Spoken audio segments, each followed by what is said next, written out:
야, 서연이 아니야? 너 아직도 그렇게 살아? 서울지방법원 로비에 날카로운 목소리가 울려 퍼졌습니다. 오후 2시 점심시간이 막 지난 시각이었죠. 법원 로비는 여전히 사람들로 북적였습니다. 변호사들이 서류 가방을 들고 분주히 오가고 재판을 기다리는 사람들이 벤치에 앉아 있었죠. 형사재판부 입구 근처에서는 피고인 가족들이 불안한 표정으로 대기하고 있었고 민사재판부 쪽에서는 소송 당사자들이 마지막 협상을 벌이고 있었습니다. 그 가운데 한 여성이 고개를 푹 숙이며 서 있었습니다. 이서연 43살. 회색빛 카디건에 검은색 슬랙스를 입은 그녀의 모습은 화려한 법원 로비와는 대조적으로 수수했습니다. 손에는 보온 도시락 하나를 들고 있었죠. 평범한 주부처럼 보이는 그녀였지만 그 눈빛에는 깊은 상처가 서려 있었습니다. 어머, 정말 서연이네. 지연아, 봐봐. 우리 서연이야. 정민아가 소리를 지르며 다가왔습니다. 43살이라는 나이가 믿기지 않을 정도로 화려하게 치장한 그녀였죠. 루이비통 핸드백을 팔에 걸치고 반짝이는 로멘티노 하이힐을 신고 있었습니다. 목에는 샤넬 목걸이가 걸려 있었고 손톱에는 젤 네일이 반짝이고 있었죠. 그 뒤로 오지연이 따라왔습니다. 역시 비싼 옷차림에 진주 목걸이까지 걸친 모습이었습니다. 구찌 선글라스를 머리에 올려놓고 에르메스 스카프를 목에 두르고 있었죠. 서연은 몸을 움츠렸습니다. 25년 만의 재회였지만 그 목소리만으로도 고등학교 시절의 기억이 생생하게 되살아났습니다. 복도에서 밀쳐지던 기억, 화장실에서 당했던 모욕, 그리고 아무도 도와주지 않던 그 외로운 시간들이요. 급식실에서 혼자 밥을 먹어야 했던 기억, 체육 시간에 아무도 한편이 되어주지 않던 기억, 그리고 집에 가서 혼자 울어야 했던 그 절망적인 시간들까지 모두 떠올랐습니다. 와, 진짜 오랜만이다. 그런데 너 여기 왜 온 거야? 미나가 서연 주위를 빙빙 돌며 말했습니다. 서연의 수수한 차림새를 위아래로 훑어보는 시선이 노골적이었죠. 마치 사냥감을 노리는 맹수처럼 말입니다. 혹시 범죄라도 저질렀어? 아니면 여기서 일해? 청소부? 지연이 킥킥거리며 거들었습니다. 둘의 웃음소리가 로비에 울려 퍼졌죠. 주변 사람들이 이상하게 쳐다보기 시작했습니다. 서연은 아무 말 없이 벤치 쪽으로 걸어갔습니다. 발걸음이 떨리고 있었지만 꾹 참고 있었죠. 과거의 상처가 다시 아물지 않은 상처처럼 쑤셔왔습니다. 심장이 빠르게 뛰고 있었고 손바닥에는 식은땀이 났습니다. 야, 우리 말 들어. 미나가 따라오며 소리쳤습니다. 너 결혼은 했어? 애는? 아직도 혼자 살아? 질문이 쏟아졌지만 서연은 입을 꾹 다물고 있었습니다. 그저 도시락을 무릎 위에 올려놓고 조용히 스마트폰을 들여다보고 있었죠. 화면에는 남편에게서 온 메시지가 표시되어 있었습니다. 점심 고마워요, 여보. 조금만 기다려주세요. 어머, 완전 무시하네. 지연이 팔짱을 끼며 중얼거렸습니다. 예전이나 지금이나 똑같아. 말도 안 하고. 미나와 지연은 서로 눈을 마주보며 웃었습니다. 그들에게는 이 상황이 재미있는 놀이처럼 보였죠. 고등학교 시절로 돌아간 듯한 기분이었습니다. 우리는 말이야, 사업 엄청 잘 되고 있어. 미나가 자랑스럽게 말했습니다. 투자 사업, 수익률이 얼마나 좋은지 몰라. 한 달에 몇 천만 원씩 들어와. 지연도 거들었습니다. 인스타그램 팔로워도 10만 명 넘었어. 투자 여왕이라고 불리거든. 미나가 스마트폰을 꺼내 자신의 인스타그램을 보여주었습니다. 화려한 음식 사진들, 명품 쇼핑 인증샷들, 그리고 투자 수익 자랑글들이 가득했죠. 서연이 너도 돈 좀 있으면 투자해봐. 물론 우리가 받아줄지는 모르겠지만 둘은 또 킥킥거리며 웃었습니다. 서연의 손이 떨리고 있었습니다. 도시락을 든 손이 미세하게 흔들리고 있었죠. 마음속에서는 울음이 터져나오고 싶었지만 겉으로는 담담한 표정을 유지하려고 애썼습니다. 그런데 너 진짜 여기서 뭐해? 설마 재판 받으러 온 건 아니지? 미나가 의심스러운 눈빛으로 물었습니다. 아니면 증인으로 나오는 거야? 어떤 사건에 연루됐어? 지연도 궁금해했습니다. 서연은 여전히 말이 없었습니다. 그저 시계를 보며 누군가를 기다리고 있는 것 같았죠. 야, 우리 말 좀 들어봐. 미나가 짜증을 내며 서연 앞에 서 있었습니다. 예전에도 이랬지. 맞아, 지연아? 걔 항상 이랬어. 말도 안 하고 구석에 박혀서. 맞아. 그래서 더 짜증났잖아. 대답이나 좀 하라고. 둘은 점점 목소리를 높여가고 있었습니다. 이때 로비 한쪽에서 중년 남성이 걸어오고 있었습니다. 깔끔한 정장 차림에 서류 가방을 든 그는 변호사처럼 보였죠. 그런데 그의 시선이 서연을 향하고 있었습니다. 저 사람 뭐야? 서연이 알아? 미나가 고개를 돌려보았습니다. 변호사 같은데? 혹시 서연이 변호사 구한 거야? 그런데 그 남성이 서연에게 다가오면서 조용히 말했습니다. 죄송합니다. 조금 늦었네요. 서연이 고개를 들었습니다. 그리고 작게 미소를 지었죠. 아니에요. 괜찮아요. 미나와 지연은 어리둥절했습니다.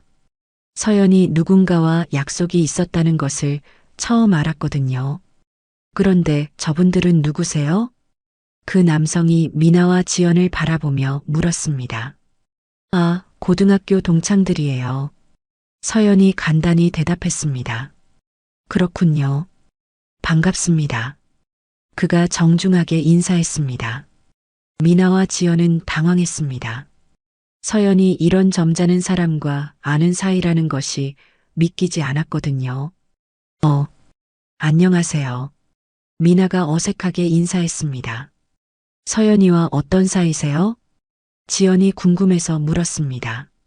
그 순간 엘리베이터가 열리는 소리가 들렸습니다. 엘리베이터에서 내린 사람은 법원 직원이었습니다. 검은색 정장을 입고 서류를 든 그는 분주한 걸음으로 지나갔죠.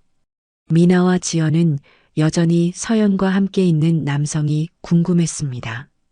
저희는 서연이 고등학교 동창이에요. 정미나 오지연이라고 합니다. 미나가 먼저 자기소개를 했습니다. 평소보다 조금 더 정중한 말투였죠. 아, 그렇군요. 김도훈이라고 합니다. 그가 명함을 꺼내 건네려다가 멈췄습니다. 잠시 생각하는 듯한 표정을 지었죠. 혹시 서연이한테 어떤 일로 오셨어요? 지연이 슬쩍 물어봤습니다. 점심을 같이 먹으려고요. 도훈이 간단히 대답했습니다. 미나와 지연은 서로 눈을 마주봤습니다. 서연이 이런 멀쩡해 보이는 남자와 점심을 먹는다는 것이 의외였거든요. 어머, 서연이가 남자친구가 있었구나. 미나가 놀란 척하며 말했습니다. 우리는 몰랐는데 서연이가 워낙 말이 없어서. 서연은 여전히 조용했습니다. 다만 도훈을 바라보는 눈빛이 조금 편안해 보였죠. 서연이는 옛날부터 그랬어요. 말수가 적었죠. 도훈이 서연을 바라보며 말했습니다. 그런데 그런 조용한 모습이 매력적이었어요. 미나와 지연은 깜짝 놀랐습니다. 서연의 조용한 성격을 단점이 아닌 장점으로 보는 사람이 있다는 것이 신기했거든요. 어머머, 그래요? 우리는 서연이가 너무 조용해서 답답했는데. 미나가 웃으며 말했습니다. 맞아요. 고등학교 때 정말 말 한마디 안 했거든요. 지연도 동조했습니다. 그 순간 서연의 표정이 어두워졌습니다. 고등학교 시절의 기억이 다시 떠올랐기 때문이죠. 도훈이 그것을 눈치챘습니다. 서연의 손을 살짝 잡으며 말했습니다. 괜찮아요. 작은 목소리였지만 서연에게는 큰 위로가 되었습니다. 그런데 두 분은 여기 무슨 일로 오셨어요? 도훈이 자연스럽게 화제를 돌렸습니다. 아, 저희요? 그냥 작은 일로요. 미나가 대수롭지 않다는 듯 말했습니다. 투자 관련해서 좀 시비가 있어서요. 별거 아닌데 상대방이 너무 오버해서 지연이 덧붙였습니다. 아무튼 우리 변호사님이 짱짱하니까 문제 없을 거예요. 미나가 자신 있게 말했습니다. 도훈의 표정이 조금 굳어졌습니다. 투자 관련 분쟁이라는 말에 뭔가 직감하는 것이 있었죠. 혹시 어떤 종류의 투자인가요? 부동산 투자요. 수익률이 엄청 좋거든요. 한 달에 10%씩 수익이 나와요. 믿기지 않죠? 도훈의 눈빛이 차가워졌습니다. 한 달에 10% 수익률이라는 것은 명백히 사기의 징후였거든요. 그런데 그 투자에 문제가 생겼다고 하셨죠? 아, 그냥 일부 투자자들이 조급해해서요. 수익금 받는 게 며칠 늦어졌다고 난리를 치더라고요. 미나가 짜증스럽다는 듯 말했습니다. 요즘 사람들 참을성이 없어요. 투자라는 게 원래 시간이 걸리는 건데. 서연이 불안한 표정으로 도훈을 바라봤습니다. 뭔가 심상치 않다는 것을 느꼈거든요. 그래서 재판까지 가게 된 거군요. 도훈이 조심스럽게 말했습니다. 재판이라고 하기엔 너무 거창하고요. 그냥 조정 정도예요. 미나가 손사래를 쳤습니다. 우리가 뭘 잘못했다고 재판까지 가겠어요. 지연도 억울하다는 듯 말했습니다. 그런데 이때 법원 안내방송이 울려 퍼졌습니다. 피고인 정미나 오지연, 제3호 법정으로 입장해 주시기 바랍니다. 미나와 지연의 얼굴이 순간 굳어졌습니다. 벌써 시간이 됐나? 미나가 시계를 보며 당황했습니다. 피고인이라고 했나? 우리가 피고인이야? 지연도 어리둥절했습니다. 그들은 자신들이 단순한 민사조정이 아닌 형사재판의 피고인이라는 사실을 이제야 깨달은 것 같았습니다. 우리 가봐야겠어요. 미나가 어색하게 말했습니다. 서연아, 우리 재판 끝나면 커피 한잔 할까? 옛날 얘기도 하고. 지연이 말했습니다.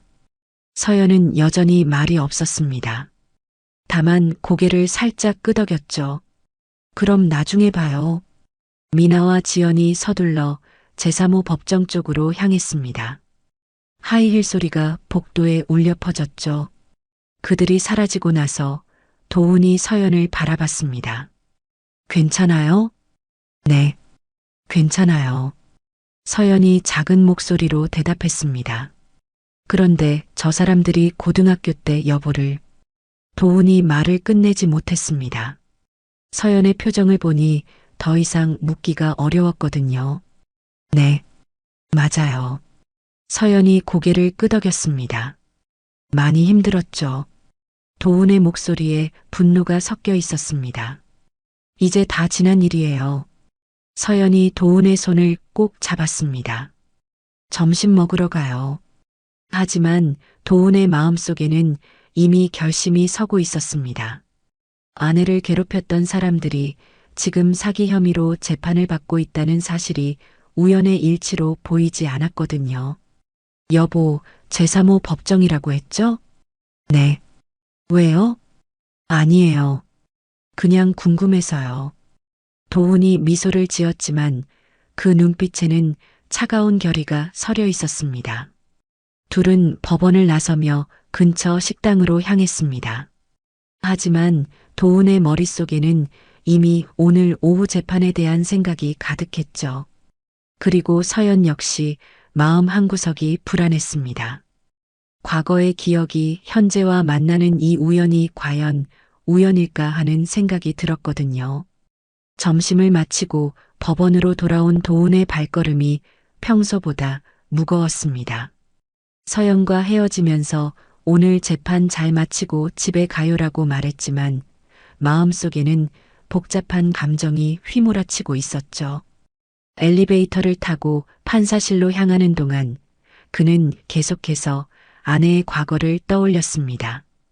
결혼 초기 서연이 조심스럽게 털어놓았던 고등학교 시절의 이야기들이 생생히 기억났습니다. 복도에서 밀쳐져 책들이 바닥에 흩어졌던 일, 급식실에서 혼자 밥을 먹어야 했던 외로움, 가리고 화장실에서 당했던 모욕들까지요. 서연은 그때 눈물을 흘리며 말했었습니다. 그 애들 때문에 학교 가는 게 너무 무서웠어요. 판사실 문을 열고 들어선 도우는 책상 위에 놓인 오늘 오후 재판 자료를 확인했습니다. 피고인 정민아, 오지연. 다단계 투자 사기 혐의. 피해자 수 53명. 피해액 총 12억 원. 자료를 읽어가며 도훈의 표정이 점점 굳어졌습니다. 사건의 전말이 명확했거든요. 부동산 투자라는 명목으로 고수익을 약속하며 투자금을 모집했지만 실제로는 신규 투자자의 돈으로 기존 투자자에게 수익금을 지급하는 전형적인 폰지 사기였습니다. 특히 피해자 명단을 보니 더욱 화가 났습니다. 대부분이 50대 이상의 중장년층이었고 노후 자금을 털어넣은 사람들이 많았죠. 그 중에는 퇴직금 전부를 잃은 사람, 집까지 팔아서 투자한 사람들도 있었습니다. 이런 악질들이 도훈이 중얼거렸습니다. 그때 사무관이 들어왔습니다. 판사님, 오후 재판 준비 완료되었습니다. 피고인들은 어떤 태도인가요? 전혀 반성하는 기색이 없습니다. 오히려 피해자들을 비난하고 있어요. 사무관의 말에 도훈의 눈빛이 더욱 차가워졌습니다. 변호인은 어떤 주장을 하고 있나요? 단순한 투자 실패라고 주장하고 있습니다. 사기 의도가 없었다는 입장이고요. 증거 자료는 충분히 검토했습니다. 법정에서 만나죠. 도훈이 단호하게 말했습니다. 한편 제3호 법정 밖에서는 미나와 지연이 변호사와 마지막 상의를 하고 있었습니다. 선생님, 정말 괜찮은 거죠? 우리 감옥 안 가는 거죠? 미나가 불안해하며 물었습니다. 걱정 마세요. 초범이고 피해자들도 합의 의사를 보이고 있으니까 선고유예나 집행유예 정도 받을 겁니다. 변호사가 자신 있게 말했습니다. 다행이다. 우리가 뭘 그렇게 잘못했다고. 지연이 안도하며 중얼거렸습니다. 그런데 오늘 판사가 누구라고 했죠? 미나가 궁금해했습니다. 김도훈 부장판사님이요. 경력도 오래되고 합리적인 분이라고 들었어요. 변호사가 대답했습니다. 김도훈? 미나와 지연이 동시에 되물었습니다. 어디서 들어본 이름 같았거든요. 혹시 아시는 분인가요? 변호사가 의아해했습니다. 아니요. 그냥 익숙한 이름 같아서요. 지연이 고개를 저었습니다.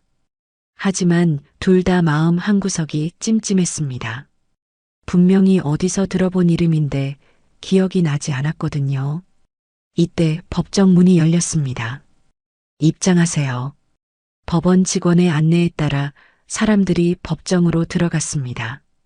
미나와 지연은 피고인석에 앉았고 피해자들과 그 가족들이 방청석을 가득 메웠죠. 방청석에는 노인분들이 많았습니다. 퇴직금을 잃고 절망에 빠진 할아버지, 평생 모은 돈을 털어놓고 당황해하는 할머니들이 있었죠. 그들의 시선이 피고인석의 미나와 지연을 향했습니다. 모두 기립해 주세요. 법원 직원의 안내에 따라 모두가 일어섰습니다. 그리고 드디어 판사가 입장했습니다. 검은 법복을 입고 들어선 판사를 보는 순간 미나와 지연의 얼굴이 창백해졌습니다. 김도훈 부장판사님 입장하십니다. 분명했습니다. 방금 전 법원 로비에서 만났던 그 남자, 서연과 함께 있던 바로 그 사람이었습니다. 착석하세요. 도훈의 목소리가 법정에 울려 퍼졌습니다. 평소보다 더욱 엄숙하고 차가운 목소리였죠. 미나와 지연은 공포에 질려 서로를 바라봤습니다. 이제야 점심시간에 만났던 김도훈이 누구인지 깨달았거든요. 도훈은 피고인석을 차갑게 바라봤습니다. 아내를 괴롭혔던 바로 그 사람들, 그리고 지금은 무고한 피해자들을 우롱하고 있는 사기꾼들이었죠. 피고인 정미나 오지연에 대한 사기 혐의 사건을 개정합니다. 도훈의 선언이 법정에 울려 퍼졌습니다. 미나와 지연의 다리가 후들거리기 시작했습니다. 판사의 눈빛에서 느껴지는 차가운 분노를 감지했거든요. 검사, 공소사실을 낭독하세요. 네, 판사님. 검사가 일어서며 공소장을 펼쳤습니다. 피고인들은 2023년 3월부터 2024년 10월까지 공소사실이 낭독되는 동안 방청석의 피해자들은 분노와 절망의 표정을 지었습니다. 평생 모은 돈을 잃은 사람들의 한숨소리가 법정에 울려 퍼졌죠. 도훈은 공소장을 들으며 사건의 전말을 다시 한번 확인했습니다. 그리고 피고인석의 두 여자를 바라보며 마음속으로 다짐했습니다. 법이 할 수 있는 최선을 다하겠습니다. 재판이 본격적으로 시작되었습니다. 공소사실 낭독이 끝나자 도훈이 피고인들을 향해 물었습니다. 피고인들, 공소사실에 대해 어떻게 생각하십니까? 미나가 떨리는 목소리로 일어섰습니다. 저희는 무죄입니다, 판사님. 그렇습니까? 구체적으로 어떤 부분이 사실과 다른지 설명해 보세요. 도훈의 목소리는 차분했지만 위압감이 있었습니다. 지연이 변호사를 바라보며 도움을 청했지만 변호사도 당황한 기색이 역력했습니다. 김도훈 판사가 평소보다 훨씬 엄격한 분위기였거든요. 저희는 정말로 부동산 투자 사업을 하려고 했습니다. 다만 시장 상황이 좋지 않아서 미나가 어눌하게 변명했습니다. 시장 상황이 좋지 않았다고요? 도훈이 서류를 넘기며 물었습니다. 그렇다면 투자금으로 명품을 구입하고 해외여행을 다닌 것은 어떻게 설명하시겠습니까? 법정에 정적이 흘렀습니다. 미나와 지연은 아무 말도 할 수 없었죠. 검사, 증거 자료를 제시해 주세요. 검사가 스크린을 켜자 미나와 지연의 SNS 게시물들이 나타났습니다. 명품 가방들, 비싼 레스토랑에서의 식사, 해외 리조트에서의 휴가 사진들이 차례로 보여졌죠. 이 사진들은 모두 피고인들이 투자금을 모집하던 기간에 게시한 것들입니다. 검사의 설명이 이어졌습니다. 방청석의 피해자들이 분노의 탄식을 내뱉었습니다. 자신들의 노후 자금으로 저런 사치를 부렸다는 사실에 치가 떨렸거든요. 피고인들, 이에 대해 할 말이 있습니까? 도훈이 차갑게 물었습니다. 그건 저희 개인 돈으로. 지연이 변명하려 했지만 목소리가 떨렸습니다. 개인 돈이라고요? 그렇다면 투자 사업으로 수익이 나지 않았는데 어디서 그런 개인 돈이 나온 겁니까? 도훈의 질문에 지연은 입을 다물었습니다. 이때 피해자 측 변호사가 일어섰습니다. 판사님, 피해자 진술을 듣고 싶습니다. 허가합니다. 피해자 박윤철 씨, 증인석에 나와주세요. 박윤철이 천천히 증인석으로 걸어갔습니다. 60대 중반의 그는 퇴직한 공무원으로 평생 성실하게 살아온 흔적이 얼굴에 배어 있었죠. 선서하겠습니다. 박윤철의 선서가 끝나자 피해자 측 변호사가 질문을 시작했습니다. 증인께서는 피고인들에게 얼마를 투자하셨습니까? 3천만 원입니다. 박윤철의 목소리가 떨렸습니다. 그 돈은 어떤 돈이었습니까? 제 퇴직금 전부였습니다. 왜 그 많은 돈을 투자하게 되셨습니까? 박윤철이 눈물을 닦으며 대답했습니다. 한 달에 10% 수익을 준다고 했어요. 처음 몇 달은 정말로 돈이 들어왔거든요. 그래서 믿고 퇴직금까지. 처음에 받으신 수익금은 실제 투자 수익이었습니까? 아니었던 것 같습니다. 나중에 알고 보니 다른 투자자들 돈이었더라고요. 방청석에서 한숨소리가 나왔습니다.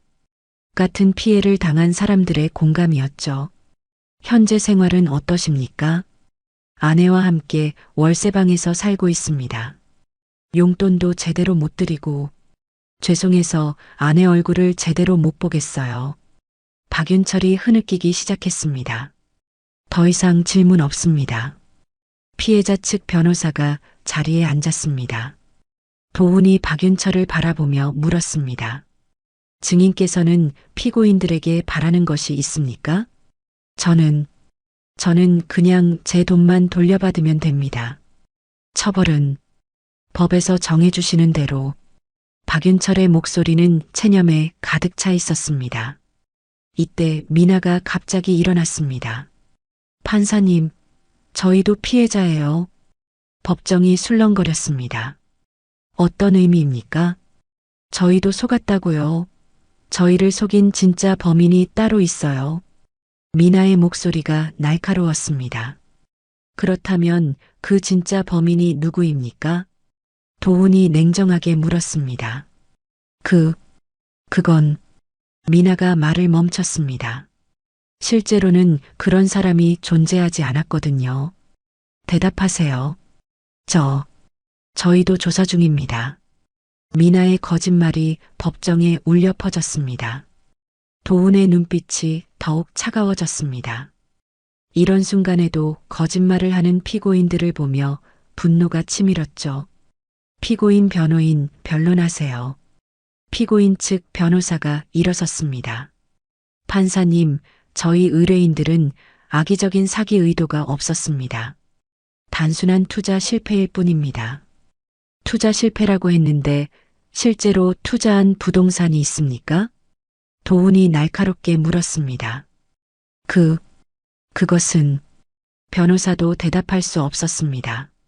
실제 투자 대상이 존재하지 않았다는 것이 이미 수사 과정에서 밝혀졌거든요. 더 이상 변론할 것이 없다면 검사 최종 의견을 들어보겠습니다. 검사가 일어서며 엄숙하게 말했습니다.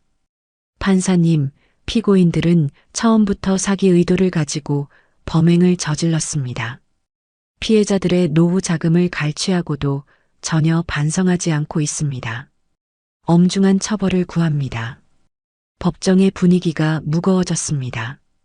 도훈이 피고인들을 바라보며 마지막으로 물었습니다. 피고인들, 마지막으로 하고 싶은 말이 있습니까?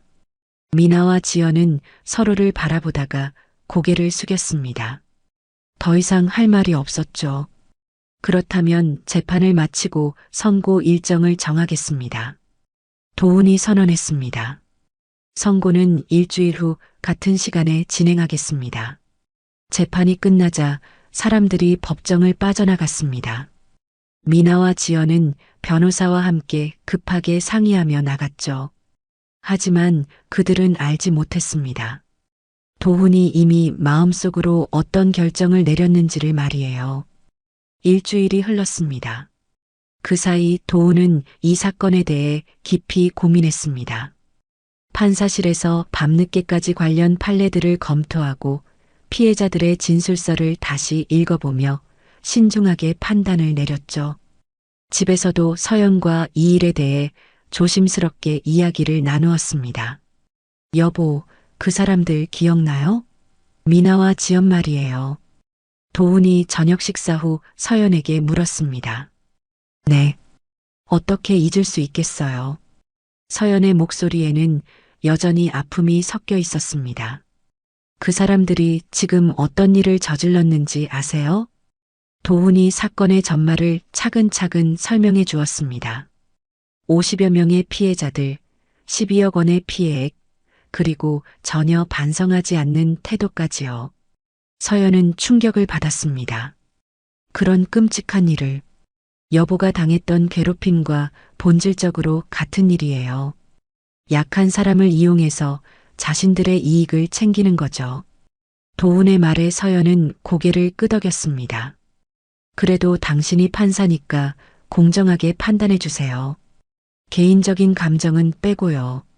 서연의 말에 도우는 미소를 지었습니다. 물론이죠. 법에 따라 정확하게 판단할 거예요. 하지만 도훈의 마음속에는 이미 결심이 서 있었습니다.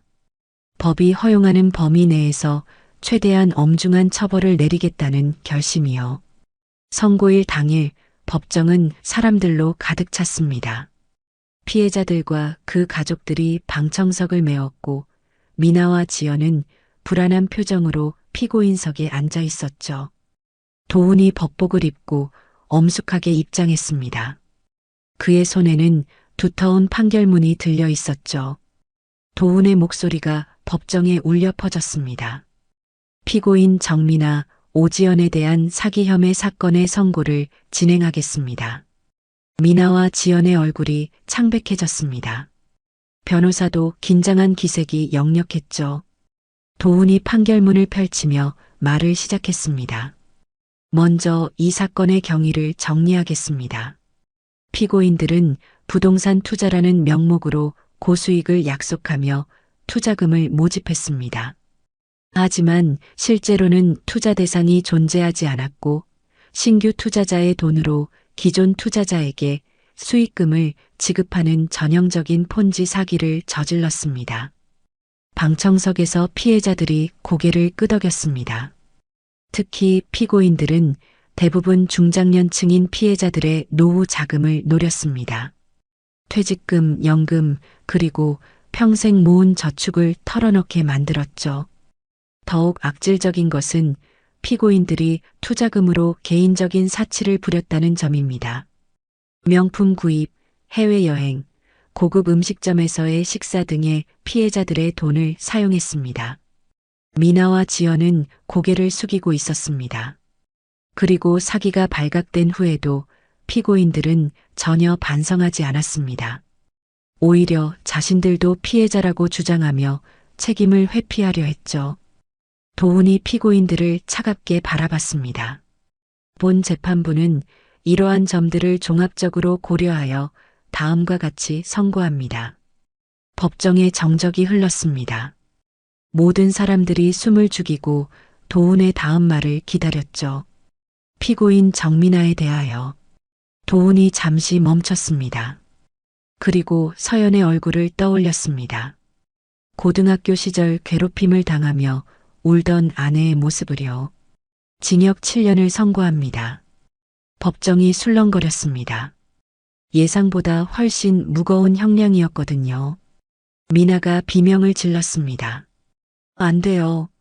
이건 너무해요. 조용히 하세요. 피고인 오지연에 대하여 징역 5년을 선고합니다. 지연도 충격을 받았습니다. 판사님, 저희 초범이에요. 너무 가혹해요. 피고인들이 초범이라는 점은 이미 양형에 참작했습니다. 도훈이 냉정하게 대답했습니다. 그리고 피해자들에 대한 손해배상 명령을 내립니다. 피고인들은 피해자들에게 피해액 전액을 배상하되 이자까지 포함하여 총 15억 원을 연대하여 배상할 것을 명령합니다. 방청석에서 박수가 터져 나왔습니다. 피해자들이 안도의 탄식을 내뱉었죠.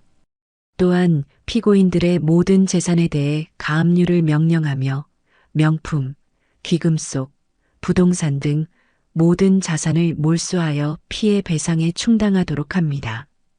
미나와 지연은 절망에 빠졌습니다. 자신들이 그동안 모은 모든 것을 잃게 된 것이죠. 마지막으로 이 사건에 대해 한 말씀 드리겠습니다. 도훈이 판결문을 내려놓고 직접 말하기 시작했습니다. 사기는 단순한 재산 범죄가 아닙니다. 피해자들의 인생을 송두리째 파괴하는 악질 범죄입니다. 특히 노후 자금을 노린 사기는 피해자들에게 절망과 좌절을 안겨줍니다. 다시 돈을 벌 수 없는 나이의 분들에게는 더욱 치명적이죠. 도훈의 목소리에 감정이 섞였습니다. 피고인들은 이런 악질적인 범죄를 저지르고도 반성하지 않았습니다. 따라서 법이 허용하는 최대한의 처벌을 내릴 수밖에 없었습니다. 이번 판결이 유사한 범죄를 예방하는 데 도움이 되기를 바랍니다. 도훈이 마지막 말을 마치자 법정에 박수가 울려 퍼졌습니다. 피해자들이 눈물을 흘리며 고마워했죠. 미나와 지연은 법정에서 끌려나가면서 계속 항의했습니다. 이건 부당해요. 항소할 거예요. 다시 재판받을 거라고요. 하지만 그들의 외침은 이미 의미가 없었습니다. 법의 정의가 실현된 순간이었거든요. 재판이 끝나고 사람들이 법정을 나서는 가운데 박윤철이 도훈에게 깊이 인사했습니다. 판사님, 정말 감사합니다. 공정한 판결 내려주셔서 당연한 일을 했을 뿐입니다. 도훈이 겸손하게 대답했습니다. 하지만 마음속으로는 서연을 떠올리고 있었죠. 이제 아내의 상처가 조금이나마 아물 수 있을 거라는 생각을 하면서요. 선고가 끝난 후 법원 로비는 복잡한 감정들로 가득했습니다. 피해자들은 안도와 감사의 마음으로 서로를 위로하고 있었고, 미나와 지연의 가족들은 충격에 빠져 있었죠.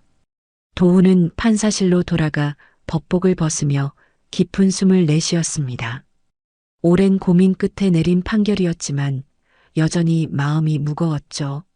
법의 정의를 실현했다는 만족감과 동시에 인간적인 연민도 느껴졌거든요. 판사님, 피해자 대표분들이 인사드리고 싶다고 하시는데요. 알겠습니다. 잠시 후에 뵙죠.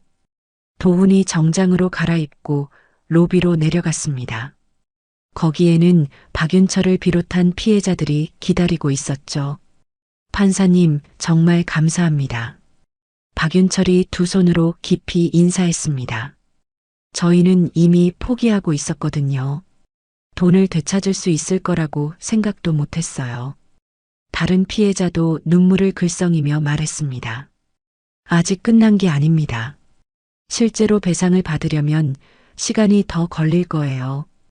도훈이 현실적인 조언을 해주었습니다. 그래도 희망이 생겼어요. 판사님 덕분에요. 박윤철의 말에 다른 피해자들도 고개를 끄덕였습니다. 한편 법원 한쪽에서는 미나와 지연이 변호사와 격론을 벌이고 있었습니다. 선생님, 이거 말이 안 되잖아요. 7년이라니. 미나가 흥분해서 소리쳤습니다. 초범인데 왜 이렇게 무겁게 나온 거예요? 지연도 억울해했습니다.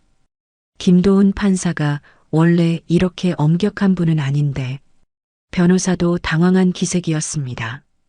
그런데 이상한 게 판사님이 우리를 아는 것 같았어요. 미나가 의심스럽게 말했습니다. 맞아요. 뭔가 개인적인 감정이 섞인 것 같았다고요. 그런 소리 하지 마세요. 판사님들은 공정하게 판단하시는 분들이에요. 변호사가 제지했지만 미나와 지연은 계속 의심했습니다. 그들은 아직도 자신들이 만난 서연이 김도훈 판사의 아내라는 사실을 정확히 파악하지 못하고 있었죠. 이때 서연이 법원 로비에 나타났습니다. 남편을 마중 나온 것이었죠. 피해자들과 이야기를 마친 도훈이 서연을 발견하고 다가갔습니다. 여보, 왜 나왔어요? 기다리라고 했는데. 재판 어떻게 됐어요? 서연이 조심스럽게 물었습니다. 공정하게 처리했어요. 법에 따라서요. 그런데 이 장면을 지켜보던 미나와 지연이 깨달았습니다. 김도훈 판사와 서연이 부부라는 사실을요. 저 사람이 판사 부인이야? 미나가 놀라서 중얼거렸습니다. 그럼 우리가 서연이한테 한 말들을. 지연도 창백해졌습니다. 그들은 이제야 왜 김도훈 판사가 그렇게 엄중한 판결을 내렸는지 이해했습니다. 고등학교 시절 서연을 괴롭혔던 자신들에 대한 복수였다고 생각한 거죠. 이거 완전 사적 복수잖아. 미나가 분노했습니다. 우리 이거 가지고 다시 항소할 수 있어요. 지연이 변호사에게 말했습니다. 무슨 소리예요? 판사님 부인이라고 해서 판결이 달라지는 게 아니에요. 변호사가 황당해했습니다. 아니에요. 분명히 개인적인 감정이 섞였어요.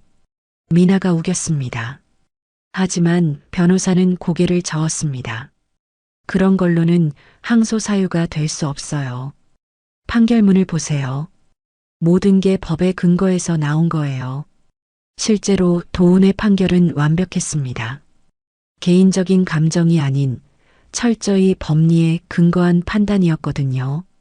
한편 서연과 도운은 법원을 나서며 조용히 대화를 나누고 있었습니다. 그 사람들 형량이 어떻게 됐어요? 미나가 7년, 지연이 5년이에요. 도운의 대답에 서연은 놀랐습니다. 많이 무겁네요. 피해가 워낙 커서요. 그리고 전혀 반성하지 않았거든요. 도운이 설명했습니다. 그래도 조금은 마음이 복잡해요. 서연이 솔직하게 말했습니다. 복잡하다니요? 그 사람들이 저를 괴롭혔던 건 맞지만 그래도 같은 반 친구들이었잖아요. 서연의 마음씨를 보여주는 말이었습니다. 여보는 정말 착해요. 도운이 서연의 손을 잡았습니다. 하지만 이건 여보와는 별개의 문제예요. 그 사람들이 무고한 피해자들에게 한 일은 용서받을 수 없거든요. 서연도 고개를 끄덕였습니다. 맞아요. 그 할아버지가 얼마나 힘들어 하셨는데. 두 사람은 팔짱을 끼고 집으로 향했습니다. 그날 저녁 뉴스에서는 이 사건이 크게 보도되었습니다. 다단계 투자 사기 사건에 대해 서울지방법원이 실형을 선고했습니다. 피고인들은 피해자들에게 총 15억 원을 배상하라는 명령도 함께 받았습니다. 앵커의 멘트와 함께 법원 장면들이 화면에 나왔죠. 이번 판결은 유사한 사기 범죄에 대한 강력한 경고 메시지가 될 것으로 보입니다. 서연과 도운은 뉴스를 보며 조용히 저녁을 먹었습니다. 여보, 고생 많았어요. 서연이 도운에게 말했습니다. 제가 뭘 고생했어요. 피해자들이 더 고생했죠. 그래도 정의가 실현된 것 같아서 다행이에요. 정의라. 큰 말이네요. 아니에요. 정말로 정의로운 일이었어요. 서연이 진심으로 말했습니다. 그날 밤 두 사람은 오랜만에 편안한 잠에 들었습니다. 과거의 상처가 완전히 아문 것은 아니지만 적어도 정의가 실현되었다는 만족감은 있었거든요. 선고 후 한 달이 지났습니다. 미나와 지연은 구치소에서 항소를 준비하고 있었지만 승소 가능성은 희박했습니다.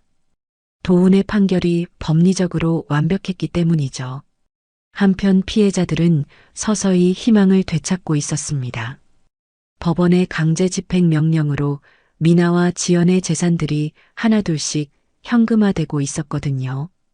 박윤철은 그날도 법원 근처의 작은 식당에서 다른 피해자들과 만나고 있었습니다. 매주 목요일마다 모여서 사건 진행 상황을 공유하고 서로를 위로하는 모임이었죠. 오늘 집행관한테 연락 왔는데 미나 집 경매 절차가 시작됐대요. 한 피해자가 기쁜 소식을 전했습니다. 정말요? 그럼 돈 받을 수 있는 거예요? 다른 피해자가 기대에 찬 목소리로 물었습니다. 아직 시간은 걸리겠지만 일부라도 되찾을 수 있을 것 같아요. 박윤철이 조심스럽게 말했습니다. 김도훈 판사님 정말 감사해요. 만약 집행유예라도 나왔으면 저 사람들 돈 다 숨겨버렸을 텐데. 피해자들은 도훈의 엄중한 판결에 다시 한번 감사함을 느꼈습니다. 그때 식당 입구로 한 여성이 들어왔습니다.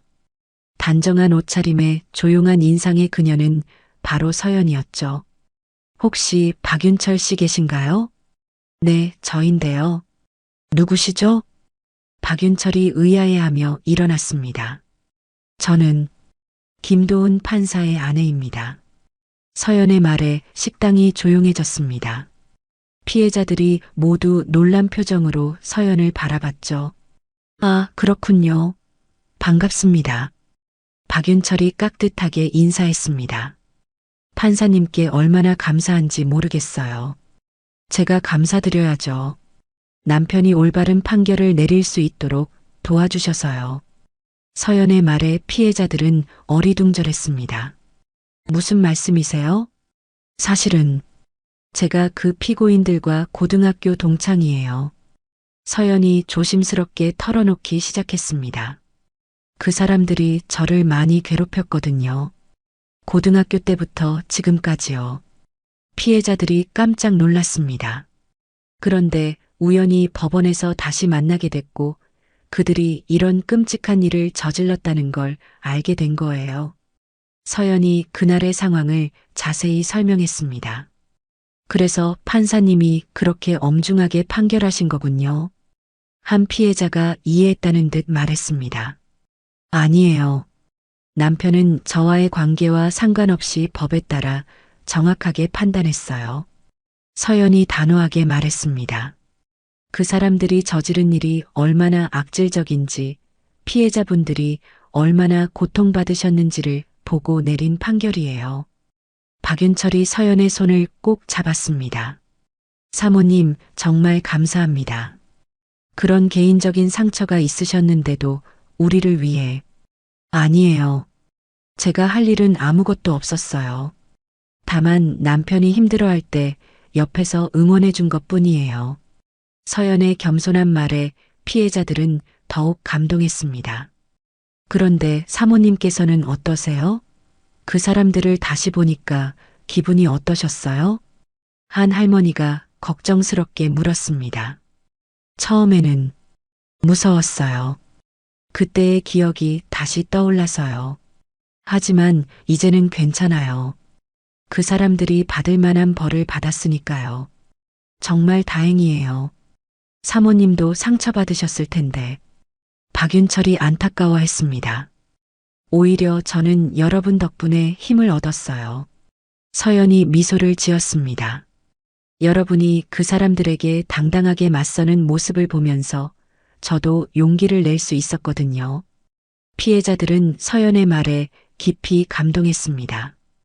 이때 박윤철이 일어나서 정중하게 인사했습니다. 사모님, 정말 감사합니다. 판사님께도 저희 마음 꼭 전해주세요. 네, 그럴게요. 그리고 혹시 필요한 일이 있으시면 언제든 연락 주세요. 저희가 도울 수 있는 일이라면 뭐든지 하겠어요. 아니에요. 이미 충분히 도와주셨어요. 서연이 손사래를 쳤습니다. 그때 한 피해자가 조심스럽게 물었습니다. 사모님, 그 사람들이 사과라도 했나요? 아니요. 끝까지 자신들이 잘못한 게 없다고 했어요.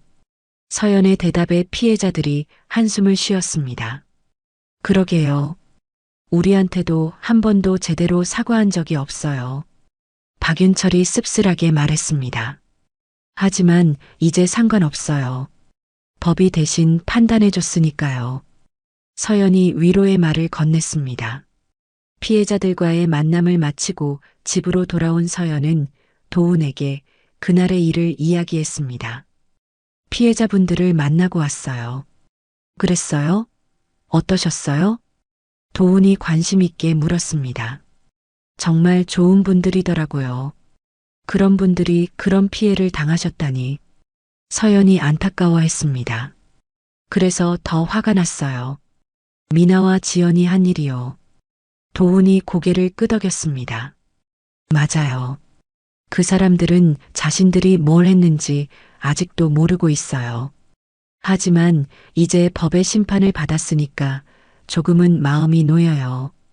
서연이 말했습니다. 여보 덕분이에요. 정의로운 판결을 내려주셔서요. 저는 그냥 제 일을 했을 뿐이에요. 도훈이 겸손하게 말했습니다. 그날 밤 두 사람은 오랜만에 깊은 대화를 나누었습니다. 과거의 상처에 대해서 그리고 정의에 대해서 말이죠. 여보, 이번 일로 깨달은 게 있어요. 뭐요? 악한 일을 하는 사람들은 결국 그 대가를 치르게 되더라고요. 맞아요. 시간이 걸릴 뿐이죠. 도훈이 동의했습니다. 그리고 우리 같은 평범한 사람들도 정의를 위해 할 수 있는 일이 있다는 걸 알았어요. 여보가 정말 많이 성장했네요. 당신 덕분이에요. 두 사람은 서로를 바라보며 따뜻하게 웃었습니다. 창밖으로는 밤이 깊어가고 있었지만 그들의 마음은 어느 때보다 평온했습니다. 선고 후 6개월이 지났습니다. 미나와 지연의 항소는 기각되었고 대법원에서도 상고가 받아들여지지 않았습니다. 두 사람은 결국 실형을 확정받고 교도소에서 복역하게 되었죠. 그 사이 피해자들은 서서히 일상을 되찾아가고 있었습니다. 미나와 지연의 재산 처분을 통해 피해액의 상당 부분을 배상받을 수 있었거든요. 완전한 회복은 아니었지만 최소한 생계를 유지할 수 있을 정도는 되었습니다. 어느 따뜻한 봄날, 서연은 남편과 함께 한강공원을 산책하고 있었습니다. 벚꽃이 만개한 아름다운 오후였죠. 여보, 요즘 기분이 어때요? 도훈이 서연의 손을 잡으며 물었습니다. 많이 좋아졌어요. 예전보다 훨씬 마음이 편해진 것 같아요. 서연이 환한 미소를 지었습니다. 그때 그 일이 있고 나서 오히려 더 당당해진 것 같아요. 어떤 면에서요? 과거의 상처를 숨기려고만 했는데 이제는 그것도 제 일부라고 받아들일 수 있게 됐어요. 서연의 말에 도훈은 감동했습니다. 그리고 피해자분들을 도우면서 보람도 느꼈고요. 서연은 선고 이후 피해자들을 위한 자원봉사 활동에 참여하고 있었습니다. 법원에서 진행되는 피해자 상담 프로그램에서 도우미 역할을 하고 있었죠. 박윤철 할아버지는 요즘 어떠세요? 많이 좋아지셨어요. 배상금 받으시고 아내분과 함께 작은 가게도 차리셨거든요. 서연이 기쁘게 말했습니다. 다행이네요. 그런데 할아버지가 하신 말씀이 있어요. 뭐라고 하셨어요? 세상에는 나쁜 사람들도 있지만 정의로운 사람들이 더 많다고 하셨어요. 서연의 말에 도훈은 고개를 끄덕였습니다. 맞는 말씀이에요. 두 사람이 벤치에 앉아 한강을 바라보고 있을 때 서연의 핸드폰이 울렸습니다. 여보세요? 선생님, 저 박윤철입니다. 박윤철의 목소리였습니다. 네, 할아버지. 무슨 일이세요? 오늘 신문 보셨어요? 미나와 지연 기사가 났어요. 어떤 기사요? 서연이 궁금해했습니다.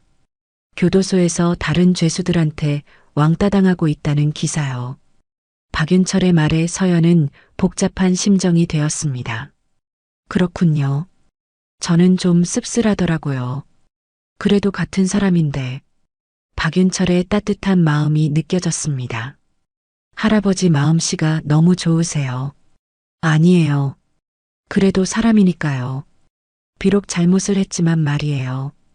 통화를 마친 서연은 도훈에게 이야기를 전했습니다. 미나와 지연이 교도소에서 힘들어하고 있대요. 그래요? 박 할아버지는 그래도 안타까워 하시더라고요. 서연의 말에 도훈은 잠시 생각에 잠겼습니다. 할아버지 마음을 이해할 수 있어요. 그분은 정말 선한 분이니까요. 여보는 어때요? 그 사람들에 대해서요. 솔직히 말하면 동정심은 들어요. 하지만 그들이 선택한 길이니까요. 도훈이 진솔하게 대답했습니다. 자신들의 행동에 대한 결과를 받고 있는 거죠. 그래도 언젠가는 진정으로 반성하고 변화할 수 있을까요? 글쎄요. 그건 그들의 몫이겠죠. 두 사람은 잠시 조용히 앉아 있었습니다. 여보, 저 요즘 생각하는 게 있어요. 서연이 다시 입을 열었습니다. 상처받은 사람들을 위한 상담센터 같은 걸 만들고 싶어요. 서연의 제안에 도훈이 관심을 보였습니다. 어떤 상담센터요? 학교 폭력이나 사기 피해 같은 걸 당한 사람들이 서로 도움을 주고받을 수 있는 곳이요. 좋은 생각이네요. 제가 겪었던 경험을 다른 사람들에게 도움이 되도록 활용하고 싶어요. 서연의 눈빛이 반짝였습니다. 저도 도울 수 있는 일이 있으면 뭐든지 하겠어요. 도훈이 적극적으로 지지했습니다. 법적인 자문이 필요할 때도 있을 테니까요. 정말요? 고마워요. 서연이 기뻐했습니다. 그때 멀리서 한 가족이 걸어오고 있었습니다. 할아버지, 할머니, 그리고 손자로 보이는 어린 소년이었죠. 저 가족 보세요. 얼마나 행복해 보여요. 서연이 미소를 지으며 말했습니다. 맞아요. 평범한 일상이 얼마나 소중한지 모르는 사람들이 많아요. 도훈이 동감했습니다. 미나와 지연도 이런 평범한 행복을 지켰다면 좋았을 텐데요. 그들은 더 큰 것을 원했던 거죠. 그 욕심이 결국 모든 걸 망쳤고요. 두 사람은 다시 일어나 천천히 걸어가기 시작했습니다. 여보, 우리는 정말 행복하네요. 서연이 도훈의 팔짱을 끼며 말했습니다. 네, 정말로요. 큰 부자도 아니고 특별한 사람들도 아니지만 그래도 서로 사랑하고 정직하게 살고 있으니까요. 도훈이 서연의 말을 이어갔습니다. 맞아요. 그게 진짜 행복인 것 같아요. 해가 지면서 한강이 황금빛으로 물들었습니다. 두 사람은 그 아름다운 풍경을 바라보며 조용히 서 있었죠. 여보, 앞으로도 계속 이렇게 살아요. 어떻게요? 정의롭게, 그리고 서로를 아끼면서요. 당연하죠. 그게 우리가 살아가는 방식이니까요. 그들의 앞에는 평범하지만 따뜻한 일상이 기다리고 있었습니다. 과거의 상처는 완전히 사라지지 않았지만 이제 그것이 그들을 짓누르지는 않았죠. 오히려 그 경험이 다른 사람들을 도울 수 있는 힘이 되었습니다. 정의는 때로 늦게 오지만 결국은 실현된다는 것을 그들은 몸소 경험했거든요. 멀리서 저녁 종소리가 들려왔습니다. 새로운 하루가 끝나고 또 다른 새로운 하루가 시작될 것이었죠. 서연과 도훈은 손을 꼭 잡고 집으로 향했습니다. 그들의 발걸음은 가볍고 확신에 차 있었습니다. 앞으로도 계속해서 정의롭게 그리고 사랑으로 살아갈 것이라는 확신으로 가득했거든요.